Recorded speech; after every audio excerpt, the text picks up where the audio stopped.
안녕하세요. 대승의 지혜를 깊이 탐구하는 시간 구도입니다. 혹시 이런 생각해 보신 적 있으세요? 행복을 찾아서, 깨달음을 찾아서 우리는 늘 어딘가 바깥을 향해서 헤매고 있잖아요. 그런데 만약 그 모든 해답이 처음부터 바로 당신 안에 있었다면 어떨까요? 반갑습니다. 지혜입니다. 오늘 우리가 함께 살펴볼 대승기신론의 한 구절이 바로 그 질문에 대한 대승불교의 가장 강력하고 혁명적인 대답이라고 할 수 있습니다. 혁명적인 대답이요? 네, 진리는 멀리 있는 게 아니라 바로 지금 이 순간 당신의 마음 그 자체라는 선언이죠. 먼저 본문 번역을 한번 들어보시겠습니다. 여기서 말하는 법이란 중생의 마음을 이루는 것이니 이 마음은 곧 일체의 세간법과 출세간법을 모두 포섭한다. 와, 딱 한 문장인데 무게감이 엄청나네요. 그런데 듣자마자 용어가 조금 걸려요. 세간법이랑 출세간법, 이게 무슨 뜻인가요? 일상에서 쓰는 말은 아니잖아요. 그렇죠. 불교 철학의 회침 개념이긴 한데 우리말로 풀어보면 의외로 간단합니다. 그 세간법은 쉽게 말해서요. 우리가 이 세상 속에서 겪는 모든 경험, 특히 우리를 괴롭게 하는 번뇌나 욕망, 갈등 같은 것들을 말합니다. 그러니까 매일 출근길에 느끼는 스트레스, 인간관계에서의 상처, 미래에 대한 불안감, 이런 것들이 전부 세간법에 속하는 거죠. 아, 세상을 살아가는 법. 그러니까 세상살이의 법칙? 뭐 그런 느낌이네요. 그럼 출세간법은 딱 그 반대겠군요. 정확합니다. 출세간법은 그 세상살이의 고통에서 벗어난 상태를 가리키는 거거든요. 지혜, 평온, 해탈, 깨달음처럼 우리에게 궁극의 자유와 평화를 주는 모든 것들이죠. 그런데 오늘 본문의 정말 놀라운 점은 이 전혀 달라 보이는 두 세계, 즉 고통의 세계와 깨달음의 세계가 별개의 장소에 있는 게 아니라는 겁니다.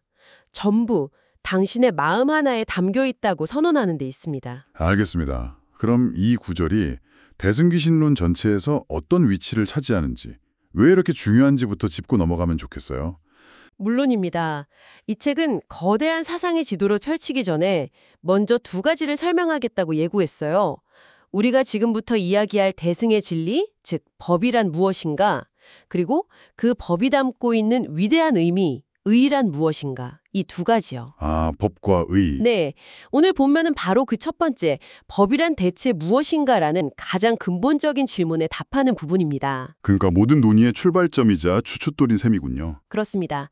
대승의 진리가 무엇입니까? 라고 물었을 때 그건 신입니다 라거나 저 우주 너머에 있습니다 라고 답하지 않고 그것은 바로 당신의 마음입니다 라고 선언하는 장면이죠. 앞으로 펼쳐질 모든 이야기는 이 단단한 주춧돌 위에서 세워진다고 보시면 됩니다. 이 짧고 강력한 선언을 원효 스님은 어떻게 해석하셨는지 정말 궁금해지네요. 원효 스님은 이 구절을 크게 세 단계로 나누어서 그 혁명적인 의미를 파헤치십니다. 첫 번째는 법이란 중생의 마음이다. 둘째는 그 마음이 모든 것을 포함한다. 그리고 마지막 셋째는 이 둘을 합쳐서 우리 마음의 놀라운 이중성을 밝히는 것입니다. 그럼 첫 번째, 법이란 중생의 마음이다 부터 시작해 볼까요? 네. 여기서 법은 대승의 자체, 그러니까 우리말로 하면 근본 실체 또는 알맹이를 뜻합니다. 원효 스님은 이 부분이 왜 위대한지를 이렇게 설명하세요. 진리의 실체가 저 멀리 하늘에 있거나 어떤 특별한 사람에게만 있는 게 아니라는 거죠. 네. 바로 지금 희로애락을 느끼면서 고뇌하는 우리 평범한 존재, 즉 중생의 마음 그 자체가 진리의 본체라고 선언했다는 겁니다. 와, 진리를 찾으러 멀리 갈 필요 없이 그냥 지금 내 마음을 들여다보면 된다는 말씀이시군요. 이게 바로 대승사상이 다른 불교 사상과 갈라지는 결정적인 지점인가요? 맞습니다. 바로 그 지점에서 대승사상의 독창성이 폭발합니다.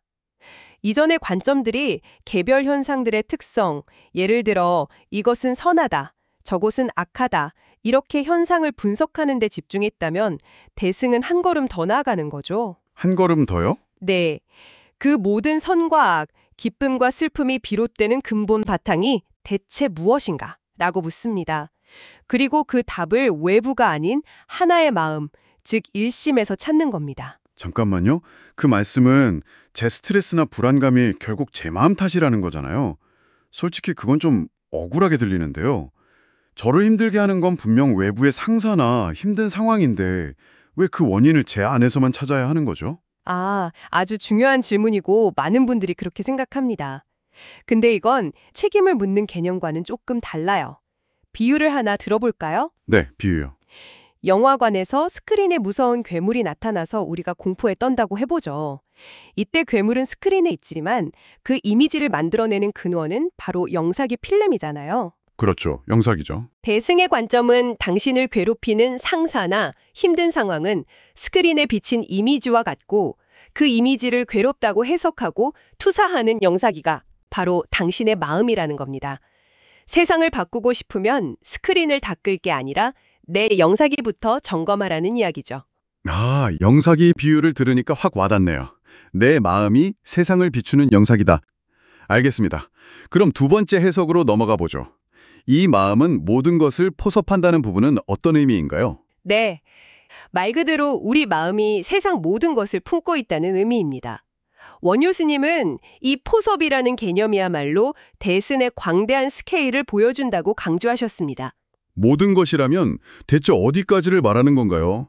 제가 가진 좋은 마음뿐만 아니라 제 안에 온갖 지저분하고 이기적인 생각들까지 전부 포함된다는 뜻인가요? 바로 그겁니다. 좋은 것과 나쁜 것을 가리지 않고 전부 다 포함합니다. 본문에서는 이 모든 것을 아까 말씀드린 세간법과 출세간법 두 가지로 나누어 설명하죠. 아, 다시 그 용어가 나오는군요. 네, 다시 정리하면 세간법은 우리를 오염시키는 모든 것, 즉 연법입니다. 온갖 번뇌, 고통, 욕망이죠. 반대로 출세간법은 우리를 깨끗하게 하는 모든 것, 정법입니다. 지혜, 해탈, 열반 같은 것들이요. 이처럼 서로 정반대처럼 보이는 두 세계가 모두 우리 마음 하나에 들어있다는 선언입니다. 마치 동전의 양면처럼요. 그렇다면 세 번째 해석은 자연스럽게 그 동전의 양면을 설명하는 내용이 되겠군요. 더러움과 깨끗함, 고통과 행복이 한 마음에 갇혀 있다니 솔직히 아직도 좀 모순처럼 들려요. 마치 불과 물이 한 공간에 있는 것 같아서요. 우리가 일상에서 경험하는 번뇌와 감정의 파도가 심생멸문을 통해 드나드는 거죠. 아, 제 마음속에서 온갖 생각들이 정신없이 오고 가는 그 모습이군요. 맞습니다. 그런데 동시에 우리 마음에는 또 다른 문이 있다고 합니다. 바로 심진여문, 마음의 참된 본성으로 들어가는 문입니다. 심진여문. 네, 여기서 진여란 있는 그대로의 참모습을 뜻하는데 뭐랄까 파도 아래의 고요하고 깊은 바다로 들어가는 입구 같은 겁니다. 이 두 개의 문, 즉 번뇌로 향하는 문과 깨달음으로 향하는 문이 모두 당신의 마음에 달려있다는 게 핵심입니다. 하지만 그 두 문이 어떻게 한 곳에 있을 수 있죠? 그래서 원효 스님은 이 관계를 비일비이라는 말로 설명하십니다. 한자 그대로 풀면 하나도 아니고 다르지도 않다는 뜻인데 우리말로 쉽게 풀면 완전히 똑같지는 않지만 그렇다고 완전히 다른 것도 아니다라는 의미예요. 아, 좀 어렵네요. 고통과 행복이 전혀 다른 것 같지만 결국 같은 마음에서 일어나는 두 가지 모습이라는 거죠.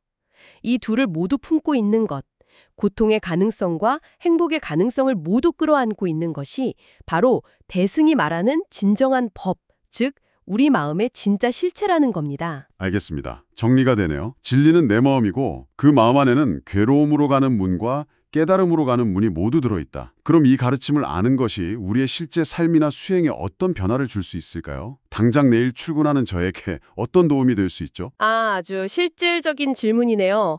크게 두 가지 구체적인 변화를 가져올 수 있습니다. 첫째, 진리를 더 이상 밖에서 찾지 않게 됩니다. 밖에서 찾지 않는다. 네, 많은 사람들이 행복이나 구원이 내 밖에 있는 어떤 특별한 장소, 특별한 사람, 혹은 신적인 존재에게 있다고 생각하잖아요. 그래서 끊임없이 밖으로 헤매죠.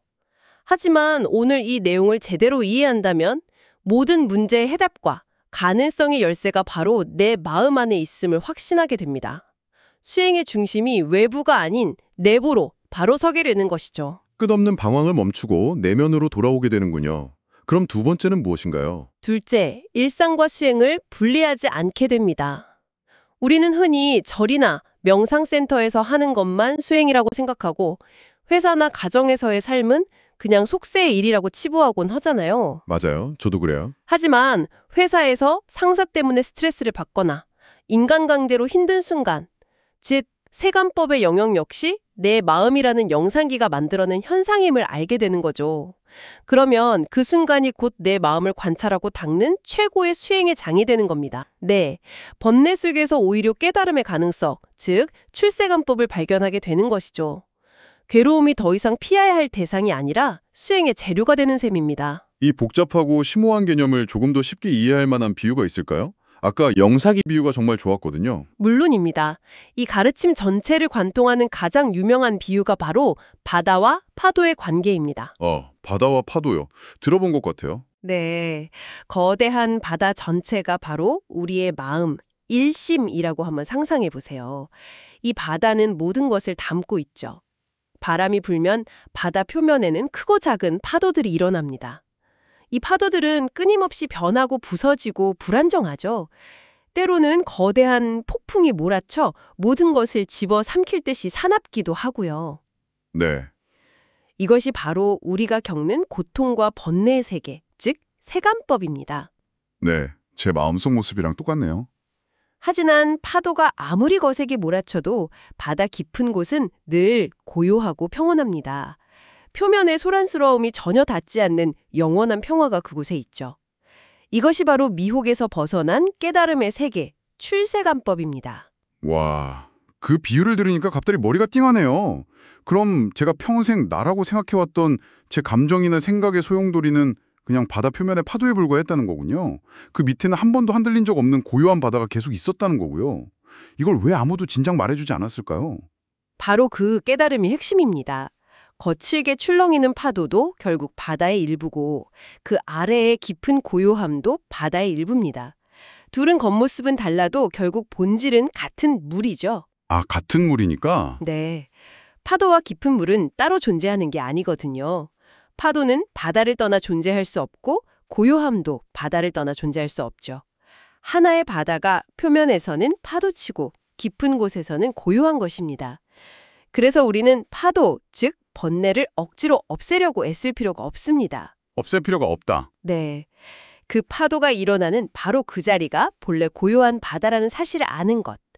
파도와 고요함이 모두 바다라는 하나의 본질임을 꿰뚫어 보는 것. 이것이 바로 우리 마음의 양면성을 이해하고 통합하는 길입니다. 오늘 내용이 정말 깊이가 있네요. 머릿속에 잘 정리할 수 있도록 핵심만 다시 짚어주실 수 있을까요? 네, 오늘 나눈 이야기의 핵심은 세 가지로 요약할 수 있습니다. 첫째, 대승의 진리, 즉 법은 저 멀리 있는 신비로운 것이 아니라 바로 우리 중생의 마음, 중생심 그 자체라는 것입니다. 둘째, 이 마음 하나가 이 세상 모든 것을 품고 있다는 점입니다. 우리를 괴롭게 하는 온갖 세상살이, 즉 세간법과 우리를 궁극적인 평화로 이끄는 깨달음, 출세간법 모두를 말이죠. 그리고 셋째, 따라서 고통과 깨달음은 서로 완전히 다른 분리된 것이 아니라는 사실입니다. 비유로 말했듯이 거친 파도와 깊은 바다처럼 우리 마음이 보여주는 두 가지 모습일 뿐이라는 거죠. 그렇군요. 그럼에도 불구하고 오늘 내용 중 딱 하나만 가슴에 새겨야 한다면 어떤 것일까요? 깨달음은 당신의 마음 밖에 있지 않다. 이 한 문장만 잊지 않으셔도 오늘 탐구는 충분히 성공적입니다. 진리가 내 마음 안에 있다는 말이, 그리고 그 마음 안에 이미 고통과 평화의 가능성이 모두 담겨 있다는 말이 오늘따라 큰 위로와 용기를 주네요. 맞습니다. 대승기신론은 우리를 꾸짖거나 주눅결게 하는 가르침이 아니거든요. 오히려 우리 안에 이미 모든 것이 갖추어져 있으니 자신감을 가지라고 격려하는 가르침이죠. 아, 그렇네요. 다음 시간에는 오늘 세운 법, 즉 중생심이라는 이 단단한 토대 위에서 이 마음이 어떻게 대승의 광대하고 심오한 의미들을 구체적으로 드러내는지 함께 살펴보겠습니다. 네, 오늘 세운 이 관점을 가지고 다음 이야기를 들으면 더 깊이 이해할 수 있겠네요. 기대하겠습니다. 오늘 깊이 있는 탐구 정말 감사합니다. 감사합니다.